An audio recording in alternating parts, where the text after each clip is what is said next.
इस हवाले से लाहौर हाई कोर्ट ने अपने फैसले में कहा था कि एफआईआर के मुताबिक राना सनाउल्लाह फैसलाबाद और लाहौर में मंशियात का नेटवर्क चला रहे थे, मगर गिरफ्तारी के अगले दिन राना सनाउल्लाह को अदालत में पेश किया गया तो तफ्तीशी अफसर ने उस नेटवर्क की तफ्तीश के लिए राना सनाउल्लाह के जिस्मानी रिमांड की दरख्वास्त नहीं की, जो उस जानिब इशारा है कि तहकीकाती एजेंसी को राना सनाउल्लाह के मंशियात स्मगलिंग का नेटवर्क सामने लाने में दिलचस्पी ही नहीं थी।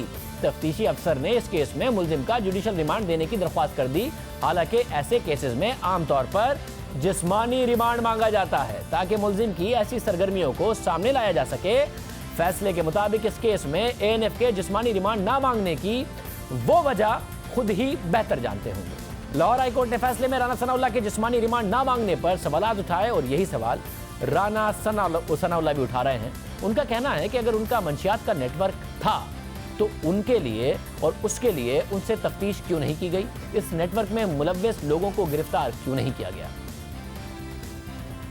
इल्ज़ाम मेरे ऊपर यह है कि एक ऐसा ग्रोह जो अफगानिस्तान से हीरोइन पहुंचाता है फैसलाबाद से फिर वो हीरोइन पहुंचाता हूं मैं लाहौर, और लाहौर से वो ग्रोह फिर हीरोइन पहुंचाता है पूरी दुनिया में, और ये काम वो ग्रोह जो है वो साल हर साल से कर रहा है।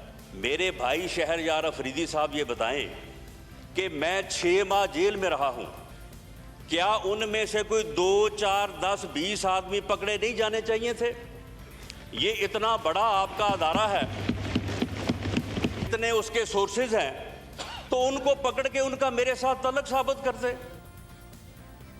शहरयार अफरीदी ने जो जवाब दिया राना सनाउल्लाह की तकरीर का, उसमें इस बात का भी जवाब नहीं दिया जिस तरह फुटेज के हवाले से वो मुतमईन नहीं कर पाया। राना सनाउल्लाह के जिस्मानी रिमांड ना लेने पर शुरू दिन से सवाल उठ रहे हैं, क्योंकि राना सनाउल्लाह पर लाहौर और फैसलाबाद में मंशियात स्मगलिंग का नेटवर्क चलाने का इल्जाम लगाया गया है, जिसका मतलब यह है कि राना सनाउल्लाह तनहा नहीं बल्कि पूरे नेटवर्क के साथ मंशियात फरोशी में मुलव्वस है।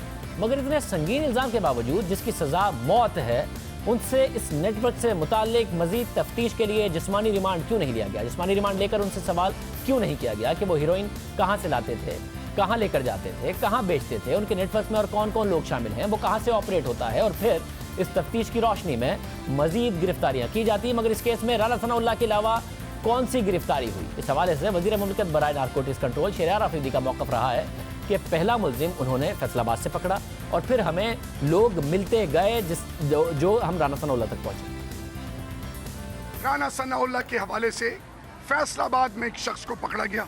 मैं बारहा कह चुका हूं, उन्होंने आगे लीड्स दी कि फलाना फलाना, उनको पकड़ते गए। मैंने बार बार कहा कि पहले बंदा जो हमने पकड़ा फैसलाबाद में पकड़ा, उससे आगे हमें लोग मिलते गए। वो सारा नेटवर्क कहाँ है? राना सनाउल्लाह की गिरफ्तारी से पहले और राना सनाउल्लाह की गिरफ्तारी के बाद अगर कोई नेटवर्क पकड़ा गया तो वो कहाँ हैं? हमने जब एएनएफ से मजीद गिरफ्तारियों के हवाले से पूछा था तो उन्होंने मजीद गिरफ्तारियों की तस्दीक नहीं की थी। अब पार्लियामेंट में राना सनाउल्लाह पूछ रहे हैं तो शहरयार अफरीदी उन्हें जवाब नहीं दे रहे हैं। साथ ही अदालती कार्रवाई में राना सनाउल्लाह से मुंसलिक किसी और गिरफ्तारी को जाहिर नहीं किया गया, मगर शहरयार अफरीदी का दावा रहा है कि राना सनाउल्लाह के साथ उनके साथी भी हैं। अपनी 4 जुलाई की न्यूज़ कॉन्फ्रेंस में उन्होंने दावा किया था कि राना सनाउल्लाह के खिलाफ तमाम सबूत मौजूद हैं जिन्हें अदालत में पेश किया जाएगा, लेकिन इस केस में मुलव्वस अफराद की जिंदगियों और मुल्जिमान के फरार होने के खदशे के पेश नज़र इसे सामने नहीं लाया जा रहा। जो इसमें तमाम मुलव्वस लोग हैं, अगर उनकी औलादों को कल हो जाए, कौन आप में से कोई जिम्मेदारी लेगा?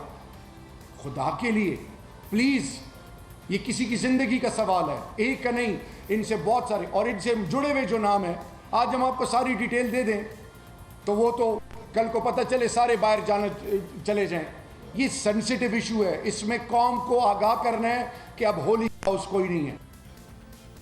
जब सहाफ़ियों ने सवाल किया तो सहाफ़ियों को तो खुदा का हवाला देकर कहा कि मज़ीद लोग भी फरार हो जाएंगे, उसके बाद गिरफ्तार किसे किया ये नहीं बताया जा रहा है। शहरयार अफरीदी ने वाज़े तौर पर कहा कि सबूत सामने ना लाने की वजह मुल्ज़िमान के फरार का खदशा है, तो राना सनाउल्लाह का रिमांड क्यों नहीं लिया? अदालत ने सवाल उठाया कि अगर इनका पूरा नेटवर्क था, इनसे पूछते और उसके बाद क्या गिरफ्तार किया गया, नहीं बताया गया। एएनएफ की जानिब से बनाए गए केसेस पर माजी में भी एतराज़ात उठते रहे हैं और सियासी इंतकाम के लिए इस्तेमाल होने का इल्ज़ाम लगता रहा है। ऐसा ही एक केस नून लीग के रहनुमा हनीफ अब्बासी के खिलाफ बनाया गया।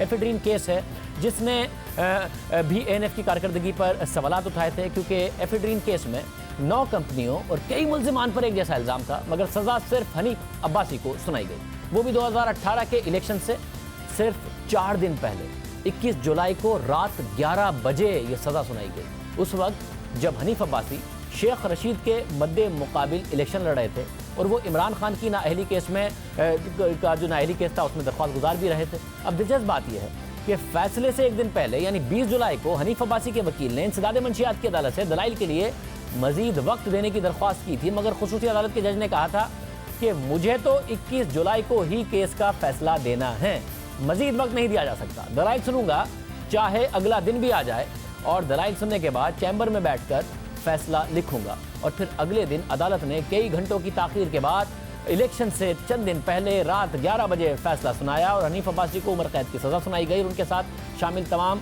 7 मुल्जिमान को शक का फ़ायदा देते हुए बरी कर दिया गया। मगर फिर बाद में इस फैसले के खिलाफ उन्होंने लाहौर हाई कोर्ट में अपील की, जिस पर गुज़िश्ता साल 11 अप्रैल को लाहौर हाई कोर्ट ने उनकी सज़ा मुअत्तल कर दी और फैसले में कहा था कि मुतल्लिका अदालत ने इस मुकदमे का फैसला सुनाते हुए हक़ाइक़ और कानूनी नकात को सामने नहीं रखा। मुतल्लिका अदालत के इस फैसले में बहुत से कानूनी नकाइस हैं, इसलिए हनीफ अब्बासी जमानत के हकदार हैं। इस फैसले के खिलाफ भी ANF ने सुप्रीम कोर्ट में अपील दायर की हुई है, मगर इस फैसले के नतीजे में हनीफ अब्बासी इलेक्शन नहीं लड़ पाए और फिर जो भी मामला हुआ वो आप सब ने देखा। इससे सवाल बहरहाल उठते रहे। एक सवाल ये भी है कि वज़ीर आज़म इमरान खान जो अपोजिशन के खिलाफ हर केस की बात करते हैं, हर इल्ज़ाम की बात करते हैं, कुछ इल्ज़ामात खुद से भी लगा देते हैं। दिलचस्प बात है कि वज़ीर आज़म इमरान खान जो अपोजिशन के खिलाफ हर चीज़ पे बात करते हैं, उन्होंने आज तक राना सनाउल्लाह केस पर बात नहीं की है। राना सनाउल्लाह केस को एक दुरुस्त केस नहीं कहा है, हालांकि राना सनाउल्लाह के खिलाफ वो माजी में बहुत ज़्यादा तकारीर कर चुके हैं।